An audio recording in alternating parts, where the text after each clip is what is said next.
This is Newcap News with Hannah Tita. There was just enough sunlight to dry the path to the Beaver River Trestle in Cold Lake on Friday, as the Iron Horse Trail Committee celebrated its grand reopening. The historic bridge was damaged by a fire 4 years ago, and our Josh Ryan was among the hundreds of trail users to witness the much anticipated reopening. Cut! Cut! A ribbon was cut and the newly fixed Beaver River Trestle was officially opened for the public to see. This completes a massive undertaking over the past few years, repairing the bridge that was constructed nearly a century ago. So you're working with a lot of older materials, so it's very difficult. So it's been a very difficult challenge, and I think it's great that they were able to accomplish it. It's nice to see it open again so people can come and enjoy it. After a fire started by vandals damaged a portion of the trestle, this effectively stopped people in the area from using the Iron Horse Trail, which requires the bridge to connect multiple municipalities.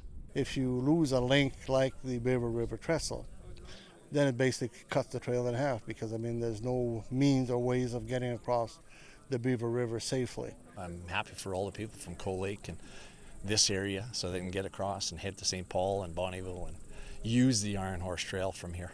Smil says that in addition to locals, there will likely now be thousands of one-day and weekend users from other areas, whether it's riding mountain bikes and ATVs or simply coming out to watch air shows. This is one of the best places to sit and watch an air show, and even do it on a daily basis, because there's planes by here and the airstrip is only maybe half a mile away. Just absolutely incredible.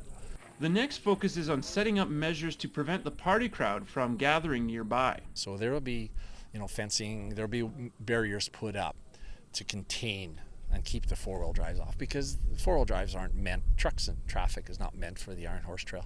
And for Bouchard, the time that he and others have devoted to the trail over the past few decades can continue to flourish. It's very pleasing that the work that we've done in the past is being carried forward, for sure. Now that the trail is whole again, Schmiel says it's important to involve youth in its future maintenance, transferring its care from one generation to the next. Josh Ryan, Newcap News. Locals are getting back to their roots with natural farming. The Women Warriors partnered with Lower Shannon Farms to teach residents different ways of growing without the use of chemicals and additives. I think the link between Indigenous culture and natural farming is really important. As producers, we take from the earth, and Indigenous cultures celebrate the earth and give back to the earth. So it was pretty much a natural link for us to partner with Women Warriors. Manager of Lower Shannon Farms, Penny Manor, encourages people to grow healthy food in containers they already have at home. She adds planting doesn't appeal to everyone, so they try to bring an element of fun to the event, and one participant walked away feeling reassured in her abilities. I don't have a green thumb, so I figured this would be a great event to come to. I've learned how to plant some lettuce today. And now I feel that I could take this home with confidence and start planting at home. Manor says planting is something many take for granted. They hope to hold similar events in the future. Well, children in the Lloydminster School Division ended the school year with some physical activity. The third annual ATB Financial Kids of Steel Triathlon was held at the Leisure Centre and Bud Miller Park yesterday, getting kids outdoors and in the sunshine for some heart-racing fun. We're really encouraging kids to be active between 5 and 15. A healthy and active person when they're a kid will be active when they're adults, and we just want to get kids off the couch and doing some activity. Students ran, swam, and biked for first, second, and third place in each age category. Organizer of the triathlon, Cindy Rimacauchu, says winners were awarded medals, but for many, it was just enough to get outdoors and spend some time with friends while keeping active. I liked them all. I enjoyed swimming. Well, probably having fun with all of my friends and running and saying that I can do it. Many of the participants are already looking forward to next year's event. This is Newcap Sports with Brett Morton. The 2016 NHL entry draft wrapped up today in Buffalo, and after not being selected in the first round yesterday, Lloydminster's own Kel Clegg wouldn't have to wait too long Saturday before hearing his name called in the second round. And 51st overall selection, the Los Angeles Kings selected Clegg with their first pick in the draft. We'll have more information on this for you tomorrow on Newcap Sports. Well, just some lacrosse action now, and the playoffs began today. This morning, the Lloydminster Extreme were facing off against the Edmonton Warriors in Game 1 of their best-of-3 series. Third period here in the Extreme are up 10-6. Warriors are desperate to get back in this game. A lot of pressure here, but none.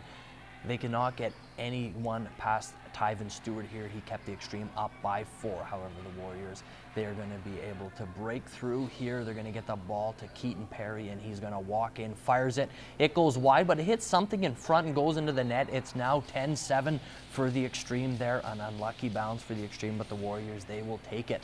The Warriors, they're going to pull within 2 here as Dustin Herman is able to walk in, gets this one through Stewart, and the lead is now 10-8 for the Extreme. And they're going to get a great chance here to increase that lead once again. It's going to be Brandon Peterson, but he cannot beat the bar. 10-9 now here, and the Warriors looking to tie it up. But look at this defense here by the Extreme to not allow a shot off here. Well, then look at Chase Guest, gives his guy the business up on the boards there.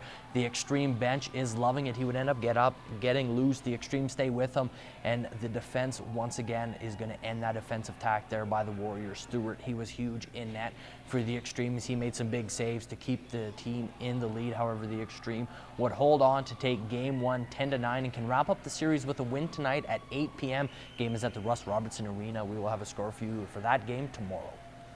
And the other playoff series, the Vermilion Roar, they're taking on the Westlock Rock in Vermilion.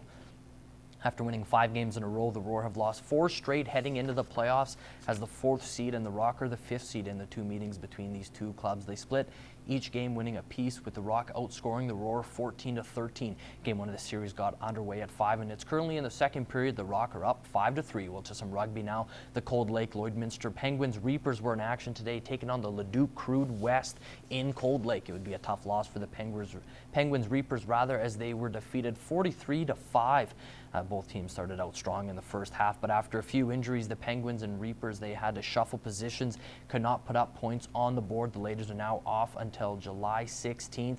They have time to heal up the injuries and focus on things the club needs to work on to improve after the long layoff. Into some football action now. After getting clobbered last weekend by the Central Alberta Buccaneers 65-3, Lloydminster Vandals are back in action as they made the long trip up to Grand Prairie to face the winless Drillers. Kickoff was at 4 p.m. We currently do not have a score. We will try and have one for you on the late night. That's all time we have in sports. Josh Ryan has your weather details up next. Stay with us. Here is Newcap weather. And welcome back, folks. I'm sure you've enjoyed how much it's rained today. Don't worry, it's going to get a little bit warmer over the next couple of days, especially during the middle of the week. It's going to be largely sunny skies, typical summer sunny skies, actually. As you can see here on our systems map, this jet stream coming down from the south and sending this air pressure across the prairie region. This high pressure system really in charge of that. As you can see, still a little bit of cloud cover here in this over the course of Sunday. That is going to gradually go over the next couple of days. And then, as I said, we'll see some sunny skies with a bit of cloud cover here or there. Currently in the Battlefords, it's 17 degrees, northwest winds of 20 kilometers per hour. Some cloud cover again in that region. 11 overnight, then 22 tomorrow afternoon. Wind will pick up a little bit, back to 25 kilometers per hour out of the northwest, but still relatively warm temperatures there. Then in the Lakeland region, it's 16 degrees. Feels a little bit colder than that with the amount of wind and cloud cover we've had there. Could see some small chance of showers over the rest of the evening. Tonight should get down to 11 and then pop up to 24 tomorrow afternoon. And over here in the Midwest, 17. Again, feels a little bit cooler than that. Could be some showers, scattered showers over the next couple of hours. Then 10 overnight and 23 tomorrow afternoon with northwest winds, again getting up to 11 on Sunday evening. And as we jump into the 7-day forecast, as you can see, sunny skies on Monday afternoon. Then it will continue to get warm throughout the week. 26 Monday, 27 Tuesday, 26 Wednesday, 25 on Thursday, and then 25 on Friday before dropping down to 21 on Sunday, despite relatively sunny skies. As you can see, the average high and lows way above normal for this time of year. 12, 13 across the board through the week, then 12 and 13 again to end it. There is a chance of scattered showers both Wednesday and Thursday, 40% on Wednesday afternoon, 50% on Thursday, but neither chance is huge, obviously. Then westerly winds largely over the next couple of days. That has been your 7-day forecast. All right, thank you so much for that, Josh. So some good welcome. news, some nice weather ahead of us. That's all the time we have for news tonight. Thank you so much for joining us. Have a good night. Take care.